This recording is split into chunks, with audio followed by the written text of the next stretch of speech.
Welcome student to your online class. Today we are going to read social study का geography portion.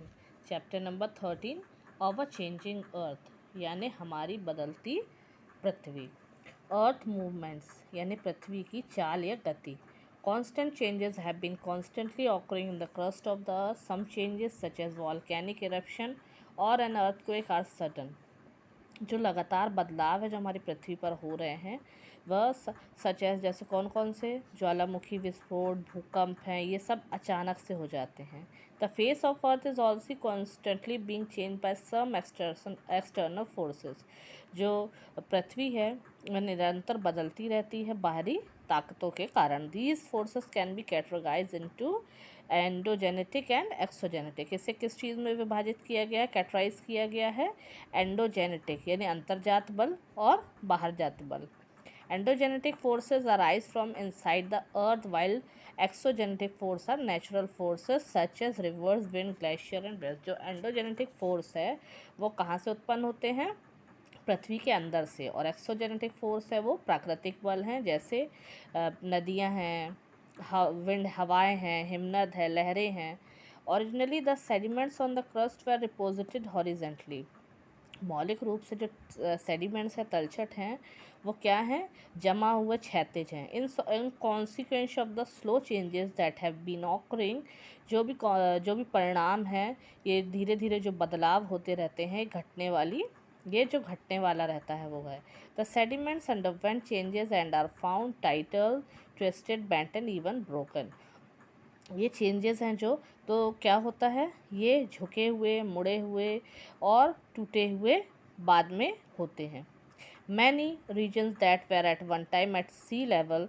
बहुत सारे क्षेत्र हैं जो समुद्र स्तर पर होते हैं, जैसे सदियों से surface well above sea level के सामने होते हैं. Some parts of scan which are situated at the southern extremely at one time were at sea level. ये सभी जो देश हैं वो कहाँ पर थे? कभी कहाँ पर थे? सी लेवल पर यानी समुद्र स्तर पर. Have begun to sink now. अब क्या हो गया है? डूब गए हैं, ख़त्म हो गए. The earth movement to have been responsible for creation of different landform such as the plateau mountains and the valley. जो अर्थ का मूवमेंट है यानी जो उसकी गति है वो भी रिस्पॉन्सिबल है. किस लिए? किस चीज़ की क्रिएशन के लिए? लैंड फॉर्म्स, प्लेट्यू, माउंटेन्स और वैलीज़ के लिए. Sinking of the earth blocks causes creation of valleys. जो पृथ्वी की सिंकिंग है, खंड है उसके, वो घाटियों का निर्माण करने के उसका reason. The Narmada and Tapti rivers are known to have been form due to sinking of the earth blocks. The landforms given above are produced as consequences of the operation forces which are external to the earth and also those that are operating within the earth crust. Movements originating within the earth crust are both vertical and horizontal. जो movement है जो पृथ्वी के, वो क्या है? Earth crust के दोनों अनुलंब और क्षैतिज है. अब देन उसके बाद क्या आता है? अर्थक्वेक. अर्थक्वेक का मतलब क्या होता है? भूकंप. भूकंप क्या है? Earthquake are vibration that move through the earth and over its surface. They are caused by disturbance that originate inside the earth.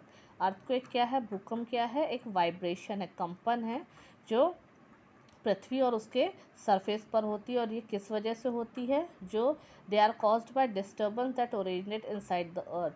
जो बाधा होती है पृथ्वी के अंदर, उसकी वजह से भूकंप आते हैं.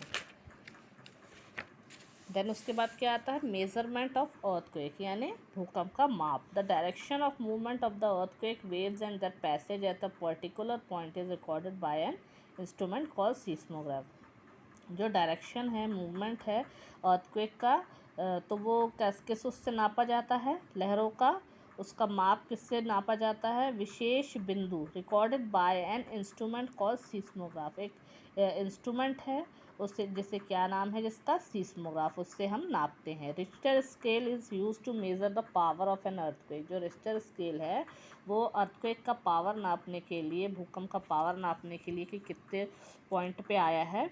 1 to 9 the number indicates the intensity of the magnitude of energy release. कितने स्तर पर आया है वह देखने के लिए उसे नापा जाता है. देन उसके बाद आता है वॉल्केनो यानी ज्वालामुखी.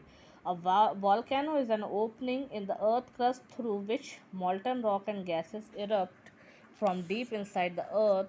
The molten material pour out through cracks or fissures on the surface of the earth. This phenomena is called as volcano. Volcano क्या है? एक ओपनिंग अर्थ क्रस्ट है जो पिघली हुई चट्टानें और गैसेस से बना होता है, और ये पिघली हुई चट्टानें जो कहाँ से निकलती हैं, जो पृथ्वी के जो क्रैक्स होते हैं उसकी जो जगह होती है उससे नीचे से निकलते हैं। इस घटना को क्या बोला जाता है?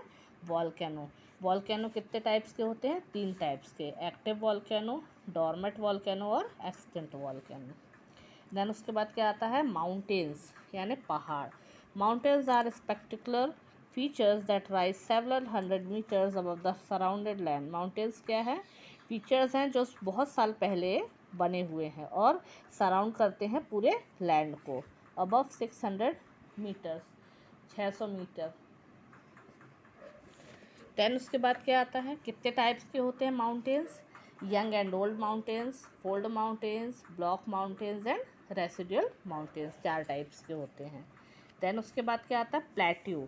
Higher than the low lands, plateaus have relatively even surface. Plateau क्या है? पठार जिसे हम बोलते हैं, वह निचली भूमि है।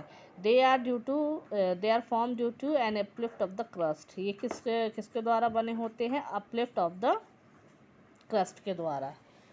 देन उसके बाद क्या आता है? प्लेन्स यानी मैदान। Plain is an extensive area of land. Plains क्या है? एक बहुत बड़ा एरिया है जो पूरे लैंड को कवर किए हुए है। कितने टाइप्स के होते हैं? Alluvial plains, drift plains, depositional plains, plain form deservation and specular plains.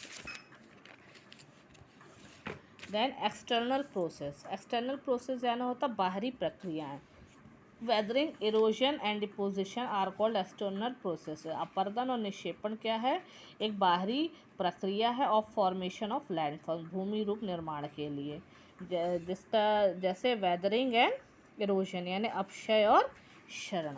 Then उसके बाद क्या आता है? फॉर्मेशन ऑफ सॉइल यानी मिट्टी का निर्माण। If the weathered rock particles remain expose for a long time, chemical as well as organic changes take place. These places lead to the formation of soil. Soil is very important for plants growth. Formation of soil depends on the prevailing climate, rock types, vegetation of the area as well as slope of the land. Soil हमारे लिए बहुत ज़रूरी है plants की growth के लिए। और formation of soil कैसे होता है? प्रिवेलिंग क्लाइमेट की वजह से, रॉक्स चट्टानों की वजह से, वेजिटेशन की वजह से। अब इसमें ह्यूमन बींग्स का क्या रोल है? Sometimes through lack of knowledge यानी नॉलेज के अभाव में about the process and conclusion humans alter landform. Human जो क्या है वो बदल देते हैं लैंडफॉर्म्स को। जैसे किन किन चीज़ों से? जैसे परमाणु परीक्षण के द्वारा और डैम्स क्रिएट करे हैं। एग्जाम्पल ऑफ सच एक्टिविटीज़, ये सब कुछ एग्जाम्पल्स हैं एक्टिविटीज़ से विच हैव क्रिएटेड हैवॉक्स, जिसकी वजह से क्या होता है? प्रलय आता है। इन आवर एथल we cut down forest and destroy. अब हम क्या करते हैं? जंगलों को काटते हैं। Destroy pasture to bring more and more land under the plough. हम पेड़ों को काट देते हैं और उसे प्लोग करने के लिए यूज़ करते, खेती करने के लिए। While going doing so we disturb the ecological balance in the nature. ऐसा करने से हम क्या करते हैं? पारिस्थितिक संतुलन को बिगाड़ देते हैं।